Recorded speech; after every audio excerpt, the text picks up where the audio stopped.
Hello and welcome to the next diary entry of the Andy Warhol diary in the old Razzle Dazzle. This is your pal Mubbo. Boy, what a couple of weeks I've had. We went out of state for a concert and then we had some company over for a couple of days, so we were busy with them, showing them around, just hanging out with them, going places, and then I still had to finish the video, so I finished it yesterday and I'm recording it today before I get into a new week of craziness. So today we're finally looking at Christmas Day, Saturday, December 25th, 1976. Before we get into that, there is some housekeeping that I would like to do. The first one, of course, is the PFA, that is a plea for assistance regarding my uncle's murder in 2011. His name was Charles Panteri and he lived in Elizabeth, New Jersey. Sometime during the night or early morning of October 4, 2011, a person or persons broke into his home and murdered him, leaving him dead on the floor from stab wounds. My uncle was in his 70s and he kept to himself and had no enemies. To date, there are no leads and the case has gone cold. And if you have any information, no matter how trivial you may think it is, please call Union County Crime Stoppers at 908-654-TIPS, that's 908-654-TIPS, or go to their website at www.uctip.org. That's UC as in Union County, tip.org. And I thank you for your cooperation and assistance. Also, if you'd like to read along with me at home, you can go to the virtual version of the diary right here in this website. Or you can just search online for Andy Warhol Virtual Diary. And once you get to this first page, you want to go right here to full text and it'll give you every date in the diary. And today we are looking at Saturday, December 25th, 1976. On this day, Andy went to Westbury, Connecticut to CZ Guest Place for a luncheon. CZ was born as Lucy and given the nickname CZ by her younger brother. CZ Guest was named Debutante of the Year in 1982, and she was an actress, designer, and horsewoman, and we've talked about her before. Andy went to this house in another diary entry. The Long Island estate is known as Templeton, with 15 acres and 28 rooms. The original house was demolished in 2016, and unfortunately, the property was subdivided into smaller lots. And I really hate when that happens. And if you would indulge me for a few minutes, I'd like to tell a personal story of something that happened to me regarding this same situation. Now, Mr. Mubbo and I used to live in New Jersey, and every day, I wouldn't say every day, but most days when I had to go out and venture out to the shopping district in our area, I would pretty much go out of my way to pass by this one particular house. And it was the Hyde Estate Clock House, or the Guard House. And this clock house was the gatehouse, so the security guards would stay in here. And then the main mansion was up this main road right here, and you could see it a little better in color right here. And I used to always pass by this house because I love this so much. And lo and behold, one day I passed by and there was a for sale sign outside of the house. So I immediately went home and I talked to Mr. Mubbo and I said, let's just go in and take a look at it. Maybe we'll love it. Maybe we'll decide it's not for us. But oh my gosh, to be able to live in this house, it's so historic. It's so awesome and beautiful. And I love the stonework. So we went and we took a look at it. This is kind of what it looks like today. And you can see it had a really nice green area here. And you can go to this website right here, oldhousedreams.com. It is a historic home, and you can get a virtual tour of the home. But what I wanted to point out right here was this picture number 10. This right here was how you set the clock. So it's like this little closet, and you open this little door, and like all the clockworks were in there, and you can, set the clock and maintain it and all those kinds of things. And I thought it was just such a fantastic house, and I would have loved to have lived there. So we went to the realtor and we told them that we wanted to look at this house, and we walked in and of course we fell in love with it. And we went home and we thought about it. And finally we came to the decision that we were going to make an offer. So we go and, we put in what we think is a fair and decent offer, with a good chance of it getting accepted. And we get a call from the realtor saying that the homeowner, or the property owner, I should say, is looking to subdivide this property into 2 smaller properties. Now, at this point, I knew that there's no way that Mr. Mubbo was going to agree to do that, because not only were they subdividing, but they weren't dropping the price either. They were still asking the original price. So right on principle, I knew that this house was just going to slip between my fingers and I was never going to get a chance to own this beautiful home. And I was really angry about it. I thought it was like a really crappy thing that this homeowner was doing, but it's their property. They can do what they want. So this was in 1999 when we were looking at this house. And you can see here, this is the house that they put up next to it. And here's the gatehouse. This ugly ass white house. It doesn't even match the aesthetic of the gatehouse. Like you could just make an attempt to put a house on there that, hey, you know what? Once upon a time, these 2 properties were related, but they didn't. They put this ugly, modern-looking house. Modern at the time. You can see it right here. Built in the year 2000. So this was right after we had looked at the gatehouse. And this is what the street looks like today. So here's the gatehouse, and here there's all these houses, and then like the main mansion was like up in this area here. And here's the price change list. So when we were looking at it, they were asking $176,000, which was decent. And today, or in 2020, they're asking $350,000, and there's no way that this house is worth that much. So, unfortunately, I never got to live in my beautiful clock house. But Mr. Mubbo and I are very interested in unique houses, and we like to watch those house hunting shows, like, oh, let's find our perfect house by the lake, or let's go to the beach and find our perfect beach house, and oh, the kids can just walk out the door and the beach is right there. So we were watching one of these shows, and they were in St. Croix, and I'm not a beach person, but I was just so awestruck by this one house that I swear to you, if I had the money, I would absolutely find a way to buy this house. And if you're in the area of St. Croix, you're going to drive by this house and see the Mubbos on the mailbox. So I just want to show you this house really fast. So this is St. Croix, and there's a YouTube video about it, sold by this Chris Hanley at Virgin Islands Realtor. And this is the name of the video, the Sold 2129. Here's the link if you wanted to go to their website directly. But I was so in love with this house. Like, I love these quirky arches and these weird ceilings, and oh my gosh, the stonework. I don't like the color though. I mean, you could do something with the color. It's a little bold for me, but apparently these are island colors and it's very popular. You have this beautiful view, like right out into the beaches this way.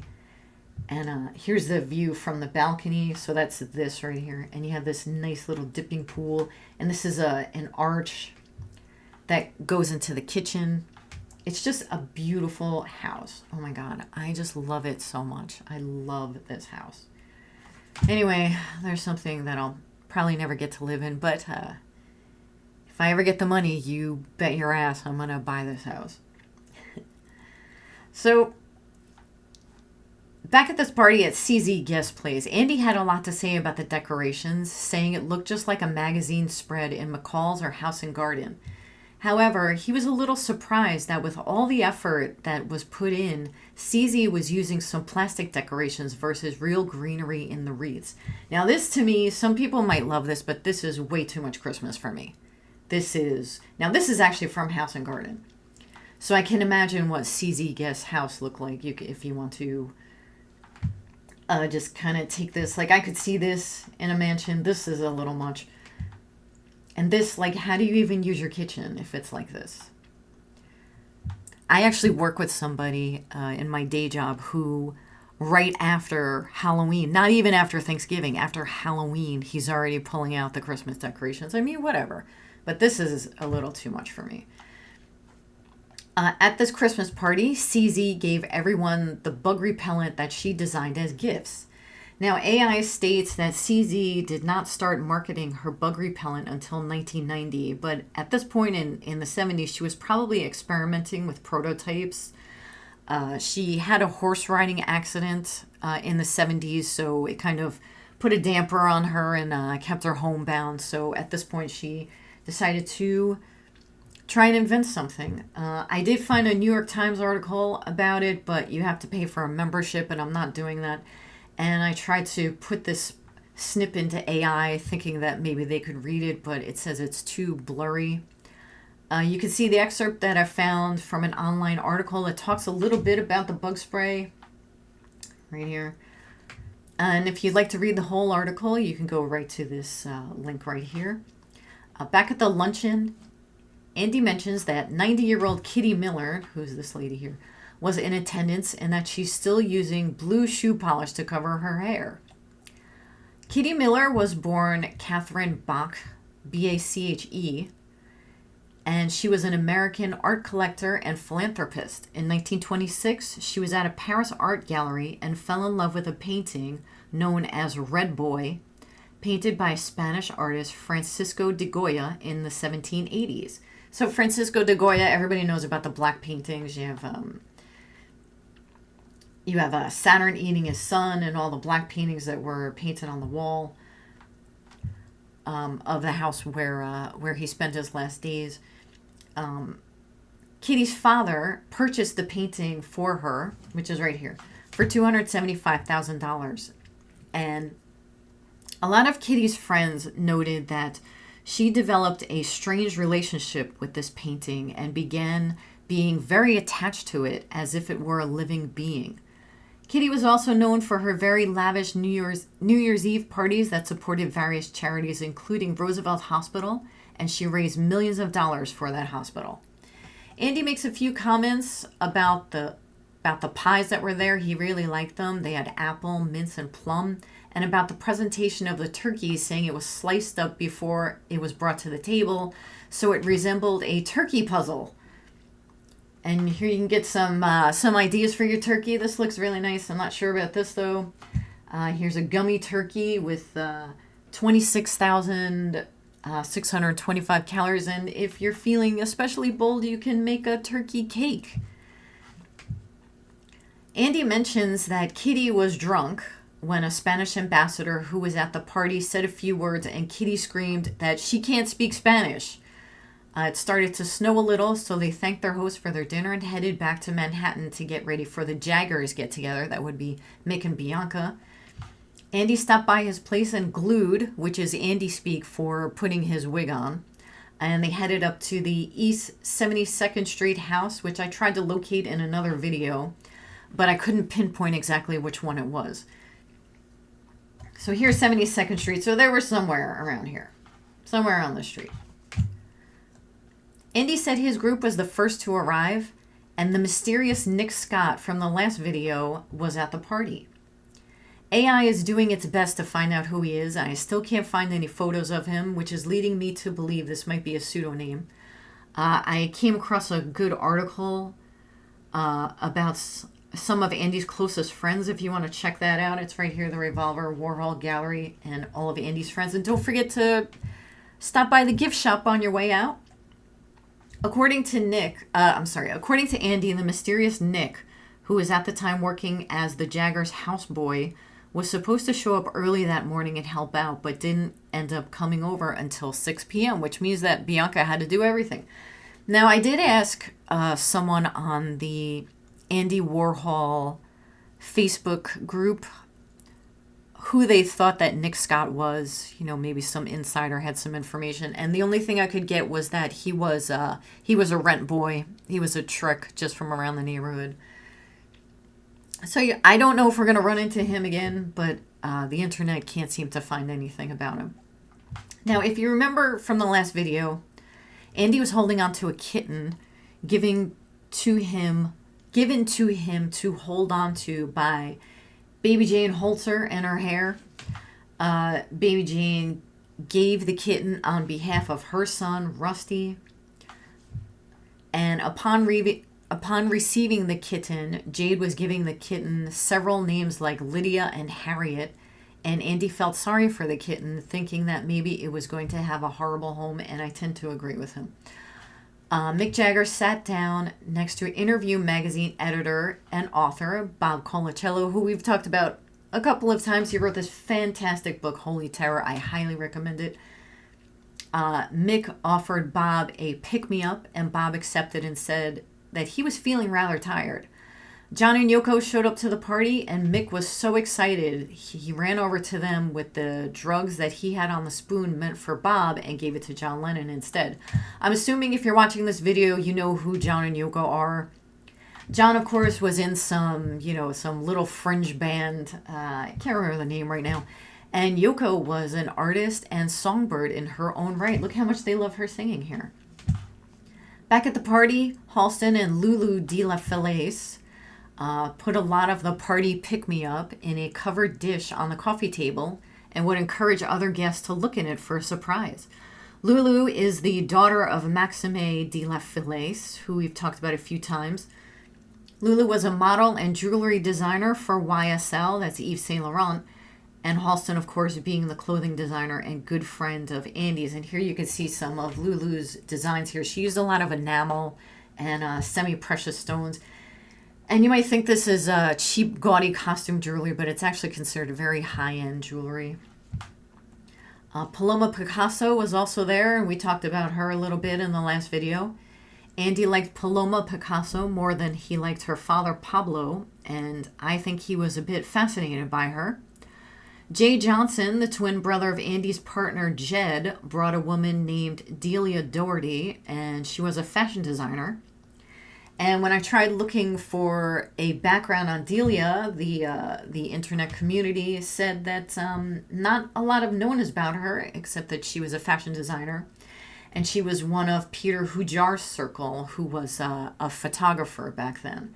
And this is actually a photograph that Peter Hujar took of her. Andy's last remarks in this entry is that the dinner was terrific, but in pure Jagger fashion, they forgot to bring out the dessert. And that's going to do it for this Christmas Day in 1976. Now we're going to look at some things that happened on this day in history. On this day in history, Egypt Air Flight 864 crashed into a Bangkok industrial complex. The flight was on their way back from Mumbai, resulting in 71 fatalities. That was 52 people on the flight and an additional 19 on the ground. The cause of the crash was said to have been from some incorrect communications from the control tower. The crew was also said to be at fault for not properly monitoring the height after reducing the plane's vertical speed. Also on this day, a 10-day bicentennial festival started in New Jersey with a reenactment of Washington's crossing of the Delaware on Christmas Day, 1776. And that's going to do it for this video. I hope you enjoyed it, and I look forward to seeing you in the next one. Thanks for watching. MUBBO!